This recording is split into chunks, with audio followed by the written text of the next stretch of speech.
In the following lectures, we shall be discussing alternating current bridges, popularly called as AC bridges. These lectures have been prepared by R. S. Tare and Saurabh Jain. The objectives of this particular lecture are as follows: to learn the need for AC bridges, to learn the differences between DC bridges and AC bridges, to learn the general method for deriving the balance equations for AC bridges, to learn the importance of two balance equations in AC bridges, to learn the guiding factors for selecting the variable elements in AC bridges, to learn the importance of presence of frequency term in the balance equations of AC bridges, to learn different types of detectors used in AC bridges. Let us discuss each of these objectives in details now. To begin with, we will discuss the DC bridges. In earlier courses, we have studied DC bridge for the measurement of unknown resistances. Different DC bridge configurations have been used for the measurement of low, medium and high resistances. The working principle of a DC bridge is based on arranging 4 arm resistances in 4 arms of a bridge. A DC excitation was impressed across 2 opposite vertices of the bridge. A null detector, usually a galvanometer, was then connected to detect the potential difference across 2 remaining vertices of the bridge. A simple DC bridge is characterized by DC excitation source E, the 4 arm resistances P, Q, R and S, detector which is usually a galvanometer G to detect the potential difference between nodes B and D. Now we'll try to understand the balance state of the DC bridge. When potentials of point B and D are same, no current passes through detector G. This state of the bridge is said to be the balance state of the bridge.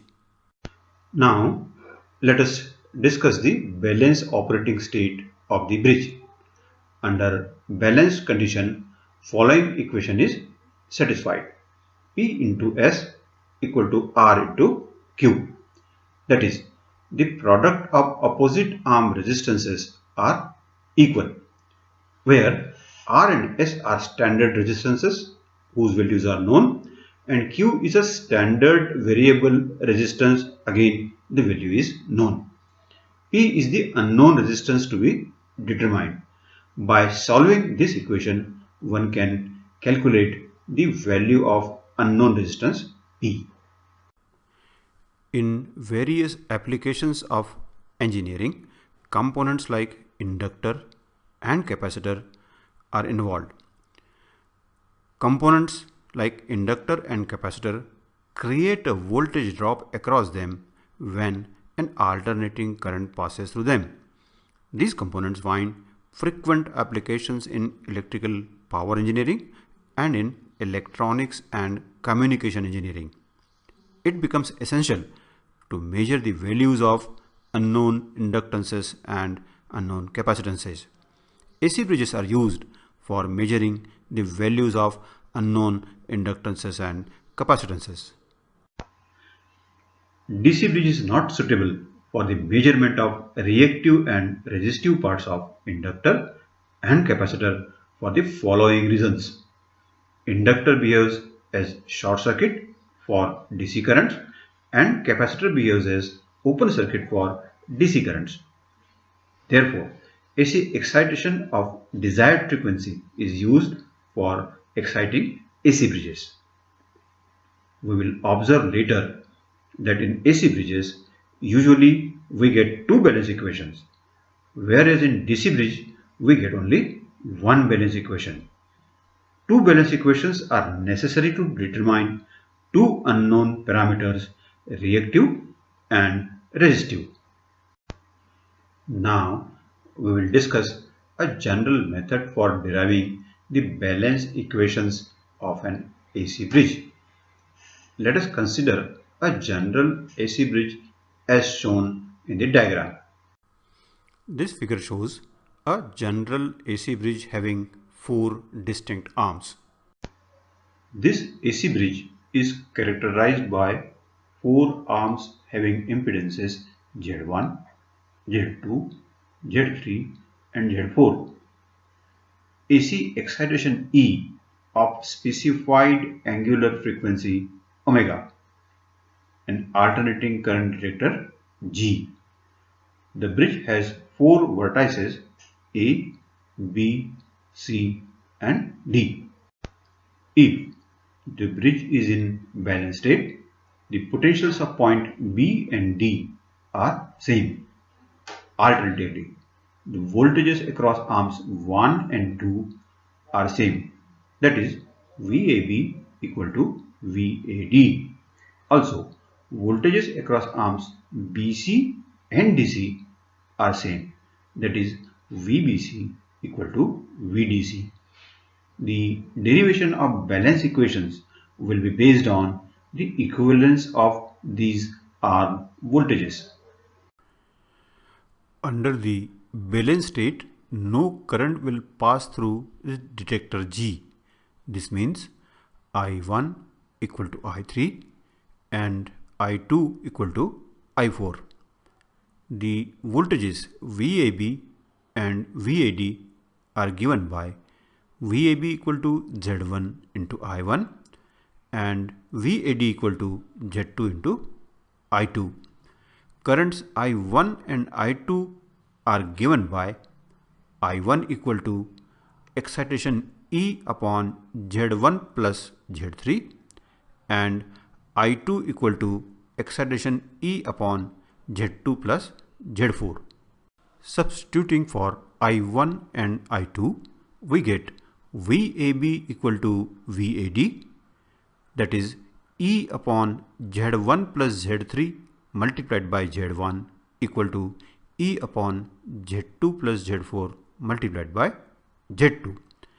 After simplification of this equation, we get Z1 Z4 equal to Z2 Z3.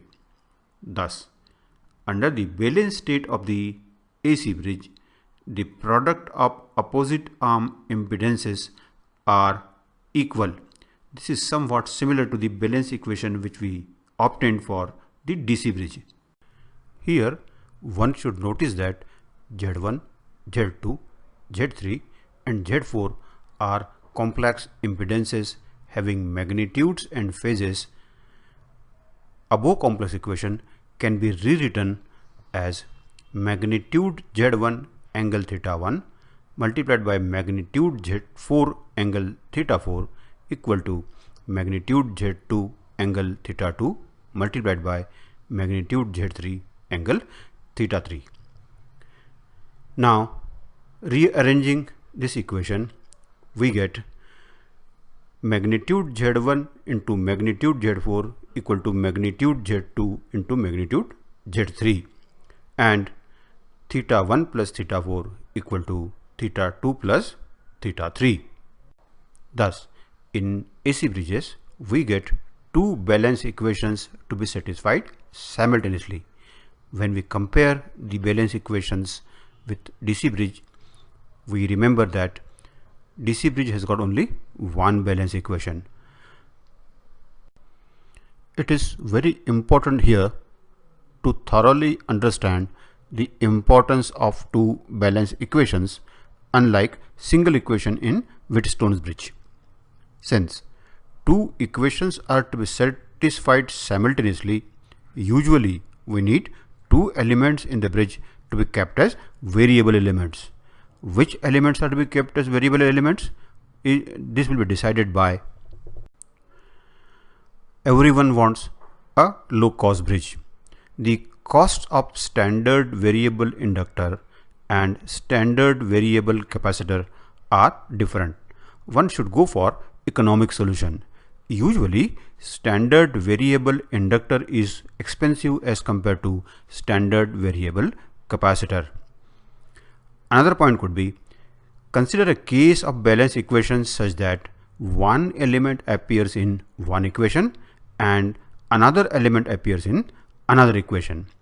By adjusting one element, first equation is satisfied without affecting other equation. Now adjust other element to satisfy other equation. This will not affect first equation. Thus, the rapidity with which one moves towards the final balance condition by adjusting these two elements is quite fast. We say the bridge has fast convergence. Now consider another example. The variable elements appear in both the balance equations. By adjusting one element, the first equation is satisfied. Now other element is picked up to satisfy second equation. This equation is satisfied by adjusting second element. But the first equation also has second element. Adjustment in second element has created unbalance in first equation. Now the first element is again picked up for satisfying disturbed first equation. Adjustment in first element will satisfy first equation, but it will now disturb second equation. Thus, the rapidity with which we will move towards final balance condition will be slow. It may not even converge to the balance condition of the bridge. Therefore, usually it is recommended that the variable elements should be selected in such a way that individual balance equation becomes independent of other variable element. Here we must define what is the exact meaning of bridge convergence. It is defined as the rapidity with which one moves towards balance condition of the bridge by adjusting the values of variable elements is called bridge convergence. Here it's quite important to understand the effect of presence of frequency term in the balance equations. When the balance equations contain the frequency of excitation of the source omega, this means the balance condition of the bridge will be valid only for a given combination of component values and specified frequency omega. In such bridges, a great care has to be taken. We need a very stable frequency AC source. The practical AC sources which we use for the excitation of the AC bridges are imperfect sinusoidal sources. That is, their waveforms deviate from pure sinusoidal shape. This non-sinusoidal periodic wave can be resolved in a series of sinusoidal waves having fundamental frequency and harmonics. The bridge may be in balance for fundamental component, but this will be out of the balance for harmonics if the frequency term is appearing in the balance equations. It will become difficult to obtain the balance condition in such cases where the bridge balance conditions have the frequency term appearing in them. Therefore, if the balance equations contain frequency term omega, one should be very careful in selecting the excitation source. It must be very close to sinusoidal and should be very stable in frequency. Proper attention has to be paid while selecting the detectors to be used in AC bridges. Various types of detectors are used in AC bridges. The basic purpose of the detector in AC bridge measurement is to detect the unbalanced condition in the bridge. Since the excitation is AC, the detector must be able to respond to AC potentials or currents. Any device that can detect small AC voltages or currents of given frequency may fall as a choice for detector for AC bridges. AC voltmeters stand a good choice. Even a cathode ray oscilloscope can also be used as a detector. When frequency term is appearing in balance equations, it is preferred that detector should respond only to a specific frequency, usually fundamental. Tuned detectors like vibration galvanometer are used in such applications. However, for a wider frequency applications, tuned amplifier type detectors are usually preferred. For audible range of excitation frequencies, headphones are quite commonly used. The intensity of sound coming from headphone is a measure of unbalance. Headphones are usually not tuned types of detectors.